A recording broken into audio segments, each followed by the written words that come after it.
कैसे हैं आप लोग।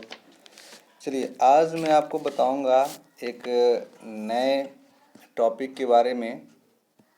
एक्चुअली नया तो नहीं है, आप लोग पढ़ ही चुके होंगे, लेकिन ये बहुत दिन तक कंफ्यूज करता रहता है बच्चों को।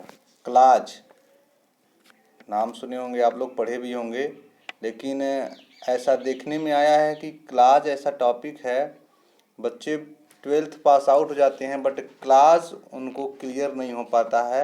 क्लास के बारे में सही तरीके से जान नहीं पाते हैं, क्योंकि जैसे ही वो क्लास के बारे में पढ़ने लगते हैं तो पढ़ने के दौरान उनकी रुचि जो होती है वो डाउन होती जाती है, उनका इंटरेस्ट कम होता जाता है और क्लास को छोड़ देते हैं, पढ़ते नहीं हैं। और इसीलिए बहुत सारी दिक्कतों का उनको सामना करना पड़ता है।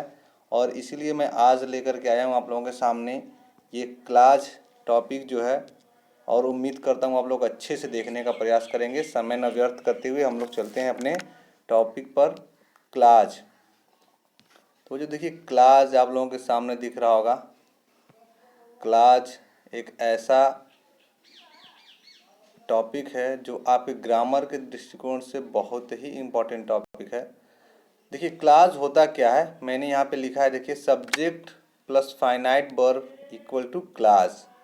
लिखा है subject plus finite verb equal to clause, यानी कि किसी भी वाक्य में सब्जेक्ट अगर आपको दिखे और फाइनाइट वर्ब दिखे तो वो क्लास की श्रेणी में आता है। बच्चों मैं आपको बता दूं, क्लास अपने आप में एक वाक्य भी हो सकता है और एक वाक्य का भाग भी हो सकता है। एक वाक्य का भाग भी हो सकता है, क्योंकि एक बड़े से वाक्य में छोटे छोटे क्लासेस भी होते हैं। तो क्लास की पहचान आप कैसे करेंगे, तो मैंने आपके सामने देखिए रखा है। क्लास की पहचान कैसे करेंगे, क्लास में यदि आपको दिखे, क्लास में यदि आपको दिख रहा है सब्जेक्ट दिख रहा है, सब्जेक्ट दिख रहा है और उसके बाद आपको फाइनाइट वर्ब दिख रहा है, तो समझ जाइए कि वो सब्जेक्ट और फाइनाइट वर्ब का जो कॉम्बिनेशन है इसका क्लास। तो उम्मीद करता हूँ क्लास समझ गए होंगे। देखिए एक एग्जाम्पल के जरिए मैं आपको समझाने का प्रयास करता हूँ।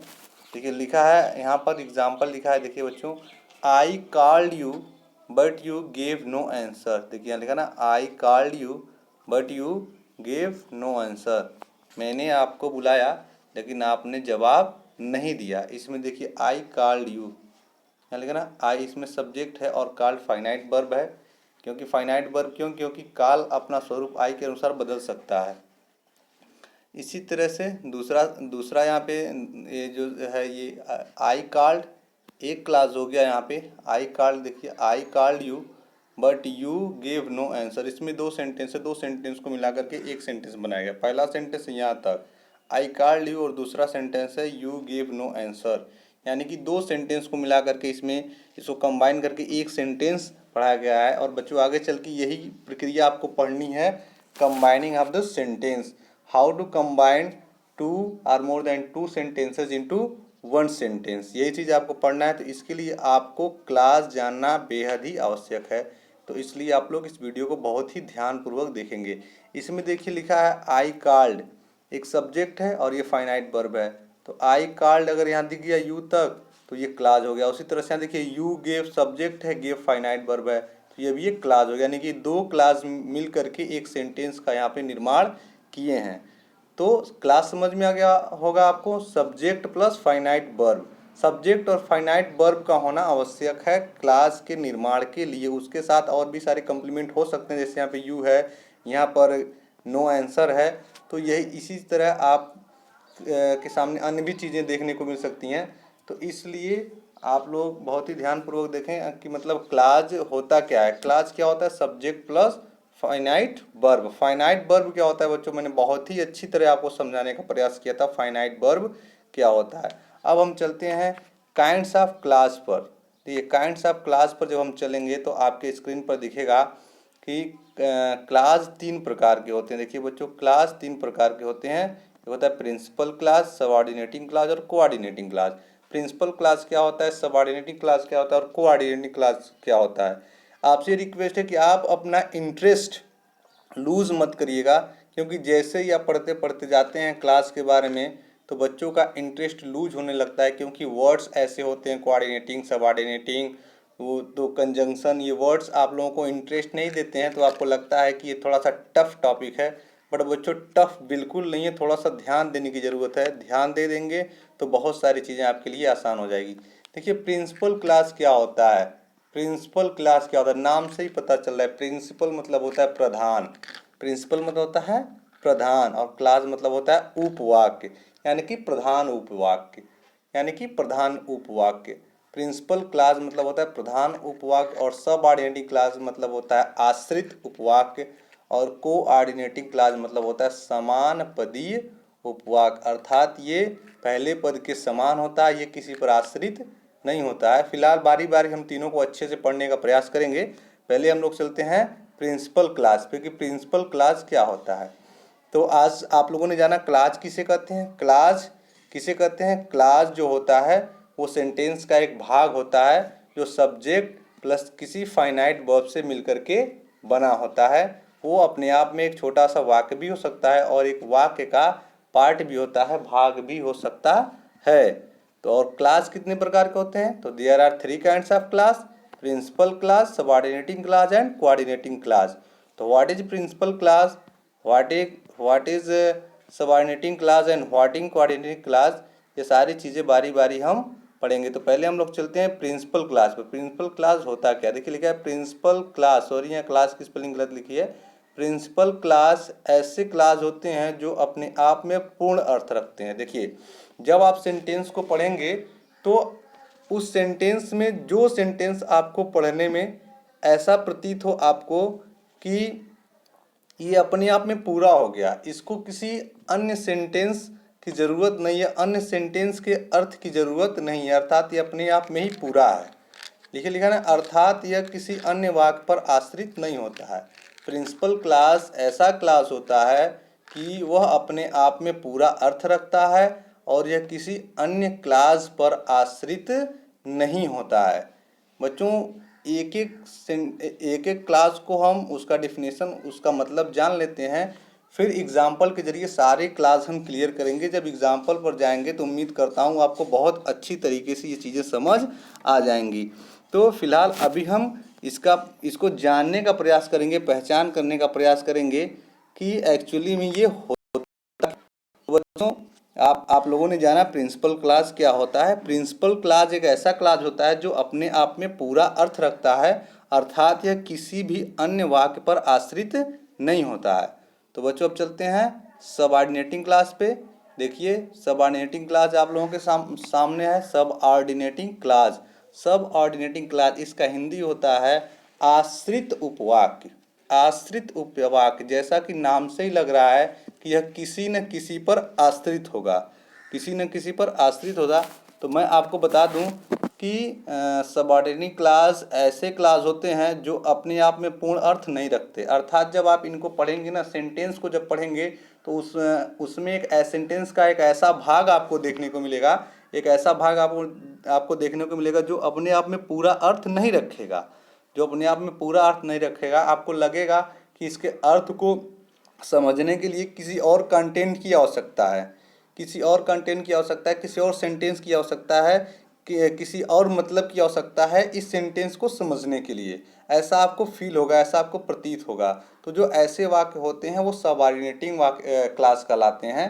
अर्थात सबऑर्डिनेटिंग क्लास ऐसे क्लास हैं जो अपने आप में पूरा अर्थ नहीं रखते हैं और अपने अर्थ को स्पष्ट करने के लिए किसी दूसरे उपवाक्य पर आश्रित होते हैं, दूसरे क्लास पर आश्रित होते हैं, अर्थात प्रिंसिपल क्लास पर आश्रित होते हैं। और सबऑर्डिनेटिंग क्लास की पहचान कैसे करेंगे, देखिए प्रिंसिपल क्लास की पहचान मैंने आपको बता दिया। प्रिंसिपल क्लास की पहचान क्या है, प्रिंसिपल क्लास की पहचान यही है कि आप उसको जब पढ़ेंगे तो वो अपने आप में पूरा अर्थ रखता है। सब्जेक्ट होगा, वर्ब होगा, हेल्पिंग वर्ब होगा, कंप्लीमेंट होगा, और उस वाक्य को मिला करके वो अपना एक कंप्लीट मीनिंग आपको देगा। ऐसा आपको फीलिंग आएगा कि किसी अन्य कंटेंट की आवश्यकता नहीं है। परंतु जब आप उसी वाक्य में पढ़ेंगे कोई ऐसा वाक्य आपको मिलेगा जो अपने आप में पूरा मीनिंग नहीं रखेगा, उसके मीनिंग को क्लियर करने के लिए किसी अन्य कंटेंट की आवश्यकता होगी, अर्थात वो अपने दूसरे वाक्य पे जो उसमें होता है, प्रिंसिपल वाक्य होता है, उस पर वो आश्रित होता है, निर्भर होता है अपने वाक्य को क्लियर करने के लिए। तो उसे सब ऑर्डिनेटिंग क्लास कहते हैं और इसकी पहचान होती है कि यह किसी न किसी सब ऑर्डिनेटिंग कंजंक्शन से प्रारंभ होता है। ध्यान से सुनिएगा बच्चों, सब ऑर्डिनेटिंग क्लास की सबसे अच्छी पहचान यही है, सबसे सरल और सबसे आसान तरीका है कि जब आप सेंटेंस को पढ़ेंगे और जहाँ से सेंटेंस में जहाँ से आपको सब ऑर्डिनेटिंग कंजंक्शन मिलना प्रारंभ हो जाए, वहीं से समझ लीजिए कि यहीं से जो सेंटेंस का भाग है वो सब ऑर्डिनेटिंग क्लास कहलाएगा। अर्थात सेंटेंस में जहाँ से सब ऑर्डिनेटिंग कंजंक्शन प्रारंभ हुआ और सब ऑर्डिनेटिंग क्लास के आगे का जो सारा भाग होगा वो सब ऑर्डिनेटिंग कंजंक्शन से आगे का जो सारा भाग होगा वो सब ऑर्डिनेटिंग क्लास कहलाएगा। तो कैसे पहचानेंगे सब ऑर्डिनेटिंग क्लास? सब ऑर्डिनेटिंग क्लास सब ऑर्डिनेटिंग कंजंक्शन से प्रारंभ होता है। फिर से सुनिए, सब ऑर्डिनेटिंग क्लास सब ऑर्डिनेटिंग कंजंक्शन से प्रारंभ होता है। पहले मेरी बातें आप सुन लीजिए ध्यान से, मेरे लेक्चर को ध्यान से आप लोग सुन लीजिए, समझ लीजिए। अभी जब मैं एग्जाम्पल पे जाऊंगा लास्ट में तो सारा कुछ आपका क्लियर हो जाएगा। कोई भी चीज़ें आपको ऐसी नहीं लगेंगी जो आपको समझ में न आए। आप जब दोबारा रिवाइज करके देखेंगे वीडियो को, सारी चीज़ें क्लियर हो जाएंगी। देखिए, सबऑर्डिनेटिंग कंजंक्शन निम्न प्रकार के होते हैं, नीचे दिया गया, इसको आपने याद कर लीजिएगा, एग्जाम्पल के रूप मैंने दे दिया है, आप इसको नोट करके याद भी कर सकते हैं। सबऑर्डिनेटिंग कंजंक्शन कौन कौन से होते हैं? जैसे इफ़ होता है, बिकॉज होता है, सिंस होता है, बिफोर होता है, दैट है, टिल है, आफ्टर है, इफ़ दाउ है, ऑल्दो है, unless, still, as soon as, इस और इस इन सब के बाद and all other question word. देखिए मैंने यहाँ पे लिखा ऑल अदर क्वेश्चन वर्ड। देखिए इतने सारे कंजंक्शन होते हैं। एज होता है if, since, before, that, till, after, if, though, although, unless, until, as soon as, in case, as much as if. इनके बाद जितने भी क्वेश्चन वर्ड हैं, जैसे हु हो गया, वेयर हो गया, हुम हो गया, उसके बाद से दैट भी होता है, इसमें दैट लिखना छूट गया है। तो ये सारी चीज़ें जो होती हैं वो सब ऑर्डिनेटिंग कंजंक्शन की कैटेगरी में आती हैं। लिखा मैंने and all other question word, मतलब क्वेश्चन वर्ड, सभी क्वेश्चन वर्ड जो मिलेंगे आपको सेंटेंस में वो सब ऑर्डिनेटिंग कंजंक्शन की भांति प्रयोग हुए होते हैं। समझ लिया आप लोगों ने? इन कंजंक्शन के अलावा जितने भी क्वेश्चन वर्ड प्रयोग होंगे आपके सेंटेंस में, क्वेश्चन वर्ड से जो सेंटेंस आगे प्रारंभ होता है तो वही क्वेश्चन वर्ड से ही वो सबऑर्डिनेटिंग क्लास प्रारंभ होना स्टार्ट हो जाता है और वो क्वेश्चन वर्ड खुद ब खुद एक सबऑर्डिनेटिंग कंजंक्शन की बात प्रयोग हुआ होता है। तो अब आगे चलते हैं कोऑर्डिनेटिंग कंजंक्शन पर। कोऑर्डिनेटिंग कंजंक्शन क्या होते हैं? देखिए, कोऑर्डिनेटिंग क्लास क्या होते हैं? देखिए लिखा है कोऑर्डिनेटिंग क्लास ऐसे क्लास होते हैं जो दो या दो से अधिक प्रिंसिपल अथवा सबऑर्डिनेटिंग क्लास से मिलकर बने होते हैं। देखिए सबऑर्डिनेटिंग क्लास में आप लोगों ने देखा कि सबऑर्डिनेटिंग क्लास को अपना अर्थ क्लियर करने के लिए, स्पष्ट करने के लिए किसी न किसी अन्य वाक्य पर आश्रित होना पड़ रहा था, परंतु ऐसा जो है कोऑर्डिनेटिंग क्लास में नहीं है। कोऑर्डिनेटिंग क्लास अपने आप में पूरा अर्थ रखता है। ये भी कोऑर्डिनेटिंग क्लास भी कोऑर्डिनेटिंग क्लास किसी अन्य क्लास पर डिपेंड नहीं होता है। और इसकी पहचान क्या होती है कि यह दो या दो से सबऑर्डिनेटिंग अथवा प्रिंसिपल क्लास से मिलकर के बना होता है। या तो दो प्रिंसिपल क्लास होंगे, या तो दो सबऑर्डिनेटिंग क्लास होंगे, या तो एक सबऑर्डिनेटिंग या तो एक प्रिंसिपल क्लास। यानी कि दो या दो से अधिक सबऑर्डिनेटिंग अथवा प्रिंसिपल क्लास से मिलकर के जो क्लास बनता है उसे कोऑर्डिनेटिंग क्लास कहते हैं। दो या दो से अधिक प्रिंसिपल अथवा सबऑर्डिनेटिंग क्लास से मिलकर के जो क्लास बना होता है उसे कोऑर्डिनेटिंग क्लास कहते हैं। या फिर यूँ कहिए कोऑर्डिनेटिंग क्लास ऐसा क्लास होता है जो दो या दो से अधिक प्रिंसिपल अथवा सबऑर्डिनेटिंग क्लास या एक प्रिंसिपल या एक सबऑर्डिनेटिंग क्लास से मिलकर के बना हुआ होता है, उसे कोऑर्डिनेटिंग क्लास कहते हैं। कोऑर्डिनेटिंग क्लास की पहचान क्या होती है? तो वही पहचान होती है जिस तरह से सबऑर्डिनेटिंग क्लास की पहचान होती है। सबऑर्डिनेटिंग क्लास की पहचान होती है कि सबऑर्डिनेटिंग कंजंक्शन से प्रारंभ होते हैं, ठीक उसी प्रकार यहाँ पर कोऑर्डिनेटिंग की पहचान होती है कि ये कोऑर्डिनेटिंग कंजंक्शन से प्रारंभ होते हैं। कोऑर्डिनेटिंग कंजंक्शन कौन कौन से हैं? एंड है, बट है, एज वेल एज है, एट है, और है, स्टिल है, both, and, so, not only but also, either or, neither or, ये सारी कंजंक्शन जो हैं वो कोऑर्डिनेटिंग कंजंक्शन है। और इन कोऑर्डिनेटिंग कंजंक्शन से प्रारंभ होने वाले सभी क्लास को कोऑर्डिनेटिंग क्लास कहते हैं। तो बच्चों उम्मीद करता हूँ आप समझ गए होंगे। वीडियो बहुत लंबा जा रहा है, 15 मिनट का जा रहा है, तो वीडियो बहुत ही बड़ा हो जाने पर अपलोड होने में समस्या आती है। तो इसलिए मैं चाहूँगा कि वीडियो को यहीं पर पॉज किया जाए और अगले वीडियो में एग्जाम्पल पर चर्चा करके, देखिए एग्जाम्पल मैंने सारे यहाँ पे नोट किए हैं, 10 एग्जाम्पल्स हैं और ये 10 एग्जाम्पल को मैं एक एक एग्जाम्पल करके अच्छे से बताना चाहता हूँ ताकि आपको समझ में आ जाए। तो पॉसिबल नहीं है एक वीडियो में ये सारी चीज़ें बताना, क्योंकि वीडियो लंबा हो जाएगा और अपलोड होने में समय लगेगा। नेटवर्क की प्रॉब्लम यहाँ पर ग्रामीण अंचल में बहुत ज़्यादा रहती है, आप लोग जानते ही हैं। और दूसरी चीज़, यूट्यूब पे अपलोड करने में वीडियो क्वालिटी घट जा रही है और सही से इसकी क्वालिटी आ नहीं रही है, इसलिए डायरेक्ट व्हाट्सएप पे शेयर करना है और लोड करने में भी आपको दिक्कत होता है, 50 MB 60 MB का हो जाता है, तो डाटा की भी प्रॉब्लम है।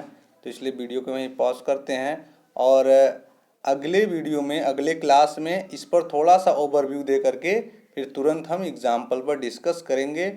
खूब अच्छे से इस वीडियो को देख लीजिएगा, समझ लीजिएगा, समझने का प्रयास करिएगा और कोऑर्डिनेटिंग और सबऑर्डिनेटिंग कंजंक्शन आप लर्न कर लीजिएगा। So thanks for watching and keep watching.